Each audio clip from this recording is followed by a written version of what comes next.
რეკლამა დღეს არ გვიშლის ხელს. არანაირად, პირიქით. გამოვიყენეთ ყველანაირად რეკლამა. და ახლა შევეცდებით, რომ ყველაფერი ეთერში გადმოვიტანოთ. რამდენიმე პროცედურა კიდევ დაგვრჩა განსახილველი. მათ შორის არის თერმაჟი. დიახ.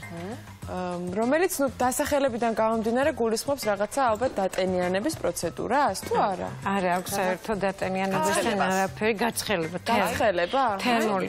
ეს არის ამერიკული მოწინავე ტექნოლოგია და გამოყენებულია გარკვეული სიხშირის რადიოტალღები, რომლითაც კანის ღრმა ფენების გაცხელება ხდება 65 გრადუსამდე. ბარბარი.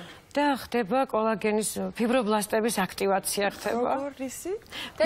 კოლაგენის აქტივაცია, გამამკვრივებელი ლიფტინგი დგება შედეგად, სხეულის სხვადასხვა ზონაზე გამოიყენება.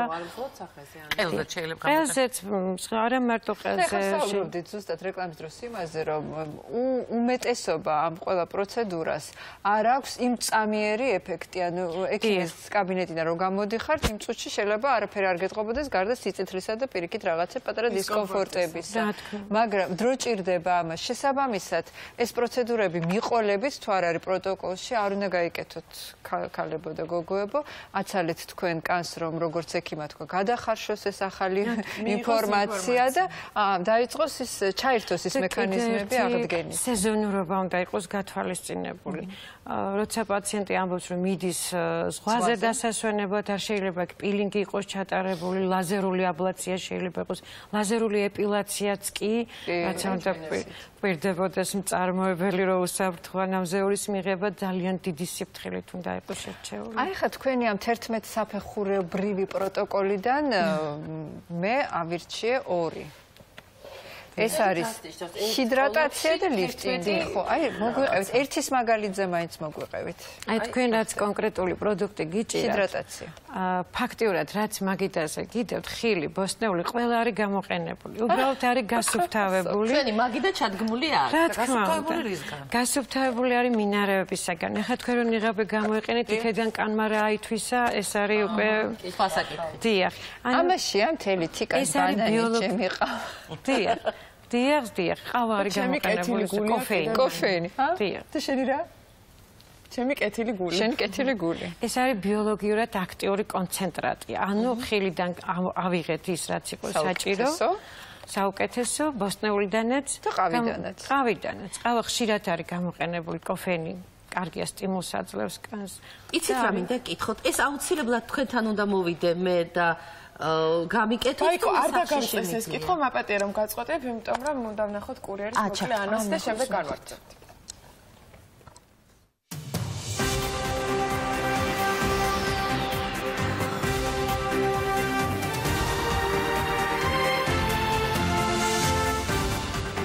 კიდევ ერთხელ მოგესალმებით, მოკლედ იმ თემების შესახებ, რომელზედაც ვრცლად კურიერში 3 საათზე ვისაუბრებთ. ამ წუთებში მთავრობის კანცელარიაში ადამიანის უფლებათა დაცვის საბჭოს სხდომა იწყება, შეხვედრას პრემიერ-მინისტრი უხელმძღვანელებს. სხდომას არასამთავრობო ორგანიზაციათა წარმომადგენლები და ომბუდსმენიც დაესწრებიან. რა საკითხებს განიხილავენ შეხვედრაზე, დეტალები კურიერში 3 საათზე. პარლამენტში კი ფარული მოსმენების კანონპროექტის 6 თვით გადავადებაზე კენჭისყრისთვის ემზადებიან. დეპუტატებმა რეგისტრაცია უკვე გაიარეს. ცნობილია, რომ კანონპროექტის განხილვის გადადებას მხარს არ უჭერენ თავისუფალი დემოკრატები, ეროვნული ფორუმი და რესპუბლიკელების ნაწილი. საკითხი მიუღებელია საპარლამენტო ოპოზიციისთვისაც. ჩვენ სრულ ნდობას ვუცხადებთ მინისტრ ალასანიას და თავდაცვის სამინისტროს გუნდს. ეს განცხადება ამერიკის ელჩმა ცოტა ხნის წინ გააკეთა. რიჩარდ ნორლანდი იმედს იტოვებს, რომ საბიუჯეტო სახსრების გაფლანგვაში ბრალდებული ჩინოვნიკების საქმის გამოძიება გამჭვირვალე წარიმართება. იცი რომ მთელი რიგი შეკითხვები გაჩნდა ამ გამოძიებასთან დაკავშირებით. უპირველესად მინდა ვთქვა, რომ შეერთებულ შტატებს აქვს სრული ნდობა საქართველოს როგორც სამხედრო და თავდაცვის სფეროში პარტნიორის მიმართ. შეეხება ეს შეერთებულ შტატებთან თუ ნატოსთან თანამშრომლობას. ჩვენ ვენდობით მინისტრ ალასანიას და თავდაცვის სამინისტროს გუნდს. მივესალმებით თუ როგორ შეხვდნენ და თანამშრომლობენ ისინი ამ გამოძიებასთან. ყოველთვის, როდესაც ჩნდება კორუფციასთან დაკავშირებული ბრალდება, ის სრულყოფილ გამოძიებას საჭიროებს. როგორც ყოველთვის მოუწოდებ მთავრობას აწარმოოს გამოძიება მართლმსაჯულების უმაღლესი სტანდარტებისა და კანონის უზენაესობის დაცვით.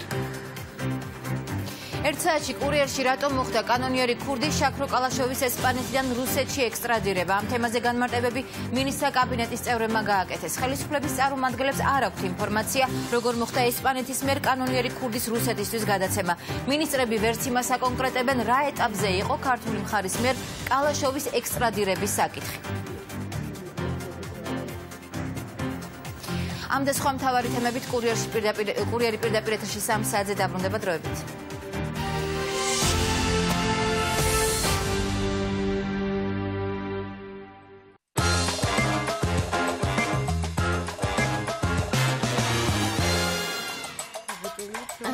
გავაგრძელოთ ის საუბარი, რაც თქვი ამბობდით, აი ამ 11 საფეხურზე მოვლის სახის. ეს არის გათვლილი სხვადასხვა ტიპის კანისთვის, სხვადასხვა ასაკისთვის და სხვადასხვა პრობლემისთვის. არის მშრალი კანი, არის ცხიმიანი კანი, აკნია, არის ნაოჭებიანი, ანუ ასაკიანი კანი, არის ლაქებიანი კანი. თითოეულ ფეხში დევს ერთ პროცედურაზე გათვლილი ყველა კომპონენტი, რაც სილამაზის სპა. სპა პროცედურა. ერთი დღის მოხმარების. ერთი პროცედურის არის და ყველაფერია შიგნით. ხილი, პაპაია და ანანასი დევს შიგნით. ანუ პილინგი, ხილის პილინგი. ყველა ტიპის კანზე შეიძლება იქნას გამოყენებული, თუ არ აქვს ალერგია პაპაიაზე და ანანასზე. პაპაინი და ბრომელაინი ქვია ამ ენზიმს. ეს არის ენზიმური წმენდა. ამის შემდეგ ხდება უკვე აქტიური კომპონენტის შეყვანა, იმიტომ კანის სუფთა გამზადებულია პროცედურისთვის და ის აქტიური კომპონენტი არის ზუსტად ის მეზოკოქტეილი, რაც ინექციური გზით შევყავს. აი, ქალბატონო, ეს ინექციები, ნიღბები ასე და ასე შემდეგ, მაგრამ მთელი მსოფლიო გადასულია ასევე პერორალურად, ხო, ანუ რაღაცა აბებს, სილამაზის, მარტივად რო ვთქვათ, მოდის ისეთ სოლიდურ ჟურნალებში, არა ძალიან ისეთ არა იაფასიან არამედ ძვირიანში.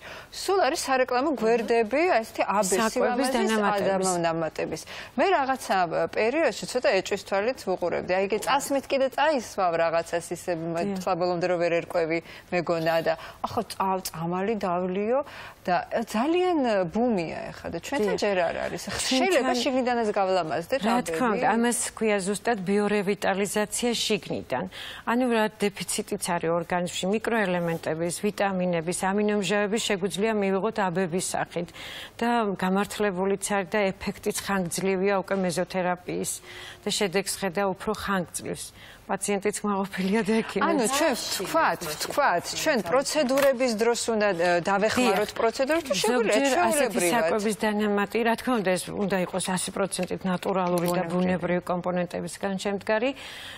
ზოგჯერ შეიცავს ფუკოზას, ეს არის ნივთიერება, ზუსტად ეს ჰიალურონის მჟავა ძალიან მოდური რო არის, იმისი ინგიბიტორია, ჰიალურონიდაზას ინგიბიტორი, ანუ დაშლას უშლის ხელს ორგანიზმში. თუ ჩვენ ამას მივიღებთ აბების სახით, გაკეთებული პროცედურა უფრო გახანგრძლივდება დროში. შეიძლება უზმოზე მიღება ამას. რადგან საკვების დანამატია, პირდაპირ მინიშნებულია, რომ საკვებს უნდა დავამატოთ. მაინც რო არ გააღიზიანოს ლორწოვანი კუჭი, ჯობია საკვებს ჭამის პროცესში მივიღოთ. ეხლავე. მე იფალიდეთი ავთოვანდი. მე სულ მეშინია ბოტოქსი, რომელიც ჩვენნაირი პროფესიის ადამიანებს სახეს აშეშებს და მე ნახვამდის პროფესია. ყველაზე საჭირო. იგივე ის ნაოჭიც საჭიროა, იგივე ის ღარიც საჭიროა. ასაკიც, იმიტომ რომ მე მიყვანენ იმ როლზე, რომელიც მეტნაკლებად შესაბამისია ასაკის და ასე შემდეგ. პარალელურად საჭიროა. პარალელურად მაინც გინდა რომ კარგად გამოიყურებოდე. აი მაინც ხო გინდა რომ ასაკთან შესაფერისად ოღონდ კარგად. მე გავიგე არაჩვეულებრივი ესეთი ტერმინი, რომელიც ყურში მომხვდა. რა ქვია? ბეიბი ბოტოქსი. ბეიბი ბოტოქსი, მეგობრებო.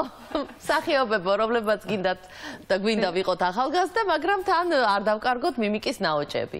მეზობოტოქსიც ქვია ამას უკვე. ანუ მცირე დოზებით კორექცია მიმიკა შენარჩუნებულია, მაგრამ ნაოჭი არის სიცილის და ლაპარაკის დიახ, ემოცია არ ვარდება, ჩვეულებრივად ვსაუბრობთ. ნებისმიერი ემოციის გამოხატვა შეუძლია ქალბატონს. ნუ რა თქმა უნდა, ცოტათი ფიქსირებული არის ეს ყველაფერი, მაგრამ არა ისე როგორც ადრე დიდი დოზებით. ადრე მე მგონი ეხლა საკმაოდ დიდი ბუმი ამ გაშეშებული სახელმწიფო მცირე დოზით გამოიყრება თუ პრეპარატია, რომელსაც არ აქვს დიდი ისეთი. არა, იგივე პრეპარატია აბსოლუტურად, იგივე პრეპარატია, მცირე დოზებით გამოიყენება და ესეც არ არის ისეთი, რომ ყველა კვირას გასაკეთებელი პროცედურა, ამასაც თავის პროტოკოლი აქვს. მოკლედ მინდა ვთქვა, რომ თქვენ ბრძანეთ, რომ ყოფილა ბუმი ასევე რისი ღაწვების ძალიან მოდური იმპლანტი ქვია? თხევადი იმპლანტია, ფილერი, to fill, ინგლისური ზნარი, შემავსებელია, ესეც უნდა იყოს ნატურალური, ნუ არსებობს სინთეზურებიც და არაგაწოვადი გელებიც არსებობს. გაგიმარჯვეთ გოგოებო, სილამაზისაბი და შემდეგ სილამაზისა იყოს. ძალიან დიდი მადლობა. მოხიბლები ვართ თქვენ. კი, ნამდვილად ჩვენი მაყურებლებიც და ჩვენ თქვენს კოორდინატორს თქვენის ნებართვით მათ გადავცემთ, იმიტომ რომ ბევრი მსურველი არის თქვენი პროფესიონალიზმის საკუთარ თავზე გამოცდის, ასე ვთქვათ. ჩვენ სტუმრებს უღრმესი მადლობა. იმედი გვაქვს, რომ თქვენთვისაც იყო რაღაცა შემეცნებითი ჩვენთან. ეხლა აქედან მივდივართ მედაკეთი. ხალხმაის გავყვებით. კარგი, შევისვენოთ რამდენიმე წუთით კი არა და ნახოთ ჩართვა. კინომაყვარულებისთვის. დიდი მადლობა. დიდი მადლობა. რუსკა გიორგაძეს დანსანტერსის ჩართვა აქვს ახლა. ქართულ ამერიკული ფილმი. დიახ ბატონო. ნახატებ. ქართული კინო ჰოლივუდურად ასე შეიძლება შეფასდეს 247 ფარენგეიტის ავტორის ლევან ბახიას ახალი ნამუშევარი. ნაღმი რეჟისორის ერთგვარი განაცხადია იმის შესახებ, რომ შეიძლება საქართველოშიც გადაიღო ფილმი საშუალო ბიუჯეტით, ინტერნაციონალური კასტითა და სახელმწიფო სტრუქტურებისგან დამოუკიდებლად. ნაღმის გადაღებების დაწყებას წინ რამდენიმე თვიანი სამზადისი უძღო და ბირთვისის ტყეში სპეციალურად ფილმისთვის გაიყვანეს დენის წყარო, გააკეთეს 5 კილომეტრიანი ხის კიბეები, შექმნეს მსახიობების დასასვენებელი ოთახი და მოკლედ მოეწყო გადასაღები მოედანი ჰოლივუდის სრული სტანდარტების დაცვით. ფილმი ნაღმის სიუჟეტი ამერიკელი ტურისტების გარშემო ვითარდება. გოგონა თავის შეყვარებულთან და მეგობართან ერთად შორეული ქვეყნის უცხო ადგილების აღმოსაჩენად ჩამოდის საქართველოში. ექსტრემალური თავგადასავალი კი იმით იწყება, რომ ერთ-ერთი მთავარი გმირი ნაღმს დააბიჯებს ფეხს. თუ შემდეგ როგორ ვითარდება საკმაოდ დაძაბული მოვლენები, ეს აუცილებლად უნდა ნახოთ საქართველოს კინოთეატრებში. პირველ რიგში ფილმი უკვე 1 კვირაა დგას საქართველოს კინოთეატრებში და საინტერესოა როგორია ქართველი მაყურებლის აქტივობა და როგორ შეაფასეს ქართული თრილერი. ამის შესახებ, რა თქმა უნდა, ფილმის რეჟისორი გვესაუბრება საუკეთესოდ, ლევან ბახია არის ჩვენთან ერთად. გამარჯობათ ბატონ ლევან. როგორი არის ქართველი მაყურებლის აქტივობა და შეფასებები ნაღმის მიმართ? ორი განსხვავებული პარამეტრია. აქტივობა სამწუხაროდ პირველი კვირა ყოველ შემთხვევაში საკმაოდ დაბალი იყო. ანუ პრინციპში კამპანიაც, მარკეტინგიც ყველაფერი ცოტა დაგვიანდა და ალბათ ხალხმა ცოტა გვიან გაიგო, რომ კინოთეატრებში გამოვიდა. ხოლო შეფასება მე ვფიქრობ, რომ ძალიან მრავალფეროვანი არის. ხალხი მთავარი შეფასება არის დადუმებული სახეებით და ჩაფიქრებული სახეებით გამოსული ხალხი აუდიტ დარბაზიდან და ყველაფერი ალბათ შეიძლება 2 ან 3 პარამეტრამდე დავიდეს. ცალსახაა ყველანი ძალიან დაძაბული და ცოტა მოულოდნელ ფილმს ეჩეხებიან, იმიტომ რომ ესეთია მძიმე ძალიან ესეთი ინტენსიური ტრილერია, ასე ვთქვათ, და ამას ქართული ფილმიდან არ მოელოდნენ ეტყობა. კრიტიკა არის გარკვეულ საკითხებზე, როგორიც არის, რომ ეს საქართველოში ქართველი რატო და რაღაცა მოძალადის ფორმაზე არის ხოლმე საუბარი, მაგრამ მე ვფიქრობ, რომ ეს უნიშნულო ნაწილია. ხალხი არ ზედმეტ მნიშვნელობას ანიჭებს მაყურებელი ამას, მაგრამ მოკლედ ჯამურად მე ვფიქრობ, რომ პოზიტიური შეფასება. როგორ მოახერხეთ და დაითანხმეთ ჰოლივუდის ამომავალი ვარსკვლავები ეთამაშათ თქვენს ფილმში? როგორი მომენტია, იცით, ეს სოფლიოში გინდა საქართველოს აქ ბარიერი რო საქართველოა თითქმის არ არსებობს. ბარიერი არსებობს მხოლოდ იმაში, რომ მათ უნდა მოწონებოდა და მოეწონათ სცენარი და მას მერე რაც მსახიობს მოეწონება სცენარი, ხოლო დეტალები ღარჩება. ძალიან დიდი მადლობა. ჩვენთან ერთად არის ფილმში ერთ-ერთი მთავარი როლის შემსრულებელი კოტე თოლორდავაც, გამარჯობა. როგორ მოახერხეთ სრულიად გარდაქმნა? თქვენი პერსონაჟი ამ ფილმში არ გავს იმას, რასაც ქართველი მაყურებელი იცნობს თქვენგან. ჩემთვის როგორც მაყურებლისთვის ეს ჟანრი ძალიან საშიშია და რა დაგიმოვთ, მე თვითონ ამ ჟანრის მოყურული როგორც მაყურებელი არ ვარ, მაგრამ მსახიობისთვის ძალიან საინტერესო გამოდგა. რეცენზიებში წერენ, ვინც ეს ფილმი უკვე ნახა, რომ თქვენ რაღაც შექმნით ქართველი მოძალადე კაცის სახე. ხო, მოდი შევთავაზოთ, რომ მე არ შემიქნია ქართული მოძალადის სახე, ქართული მოძალადის სახე შექმნა სცენარისტებმა, რეჟისორებმა. არ სცენარისტებმა და არც რეჟისორებმა არ შექმნეს, თვითონ იმ ადამიანებმა შექმნეს, თუნდაც ბოლო 1 წლის განმავლობაში, ვინც იძალადეს საკუთარ ოჯახის წევრებზე, იძალადეს ქუჩაში, ანუ ეს სტერეოტიპი მე არ შემიქმნია რომ მოძალადეს, მოდი შევთანხმდეთ რომ ეროვნება არ აქვს, თქვენც დამისვით ეს კითხვა ამ ადამიანის ეროვნულობაზეა საუბარი და როგორ შეიძლება რომ ქართველი ესეთი ყოფილიყო და ჩვენ საქართველოში ესეთები არ ყავს და მე გეტყვით რომ არ ყავს კი არა ძალიან ბევრი არიან სამწუხაროდ გუშინ მამამ თავისი შვილი ისეცემა რომ საავადმყოფოშია და ან გადარჩება ან არა და ეს მე კი არ მოვიგონე ეს რეალური ფაქტია ქუთაისში მოხდა და ასეთი უამრავი ფაქტი ხდება და ჯობია რომ მოდი ფილმში ნანახი ძალადობით ვისწავლოთ ანუ დავარქვათ ეს სხვის შეცდომებზე ვისწავლოთ ჩვენ და მე მგონი მხატვრული ფილმი ამის ერთ-ერთი ყველაზე კარგი შესაძლებლობაა ძალიან დიდი მადლობა. მოკლედ, იმედია დარწმუნდით, რომ ფილმი ნაღმი აუცილებლად უნდა ნახოთ საქართველოს კინოთეატრებში, მისი დაძაბული სცენარიდან გამომდინარე თვალს კინოეკრანებს წამითაც ვერ მოწყვეთ, ასე რომ ისარგებლეთ შანსით, სანამ ის ჯერ კიდევ დგას საქართველოს კინოთეატრებში აუცილებლად ნახეთ. აუცილებლად ვისარგებლებთ ამ შანსით. ძალიან ბევრი კარგი ხმაურება არის და ძალიან ბევრი ძალიან კმაყოფილი შეშინებული გამოდგა. კარგი გამოხმაურება თუ ქვია ნამდვილად ნიჭიერის გამოხმაურებას, რომელიც გუგუნებდა მთელს საქართველოში, იმიტომ რომ გადაცემის ბოლოს პირველივე გადაცემის ბოლოს ნამდვილი აღმოჩენა გაკეთდა ქალბატონი ამალია ჯიბლაძე, რომელზეც საუბრობდა მთელი საქართველოს. ეს მოიცვა მთელი სოციალური ქსელი, არ მხოლოდ მისმა ტალანტმა, არამედ მისმა ემოციებმა, მისმა ზოგადად ისტორია.